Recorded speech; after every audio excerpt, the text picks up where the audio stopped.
वृक्ष जलदाता जीवनदाता है।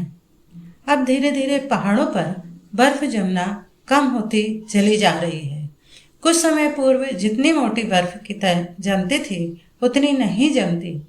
पहाड़ों पर जमी हुई यह बर्फ गर्मियों के दिनों में पिघलकर नदियों में बहती रहती थी।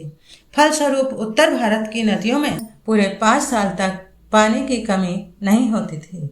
उससे सिंचाई के लिए नहरों को पूरा पानी मिलता रहता था। पर अब अधिकारीगण इस बात से काफी चिंतित हैं कि बर्फ न पड़ने के कारणों पर काफी समय तक विचार और अनुसंधान करने पर वैज्ञानिक इस निष्कर्ष पर पहुंचे हैं कि पिछले कई वर्षों से पेड़ बहुत तेजी से काटे गए हैं। इसके फलस्वरूप प्रकृति का संतुलन बिगड़ गया है।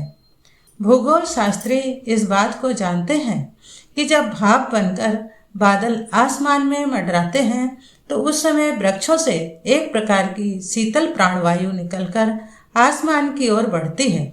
यह हवा बादलों को स्पर्श करती है, तभी वर्षा होती है। घने जंगलों वाले इलाके में जोरदार वर्षा होती है। पहाड़ों के ऊपर मानसून मंडराता रहता है, वह भी वृक्षों और वायु की प्रतिक्रियाओं से बर्फ की शक्ल धारण करता है। इस प्रकार प्रत्यक्ष जल वृष्टि और अप्रत्यक्ष रूप से नदियों में जल पहुंचाने में पेड़ों का प्रमुख हाथ रहता है। जल की पर्याप्त मात्रा उपलब्ध ना हो तो उससे कृषि का सारा कारोबार ही चौपट हो जाता है।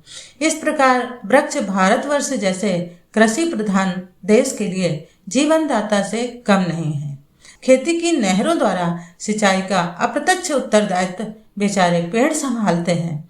इनके लिए उनके प्रति जितनी अधिक कृतज्ञता प्रकट की जाए कम ही है।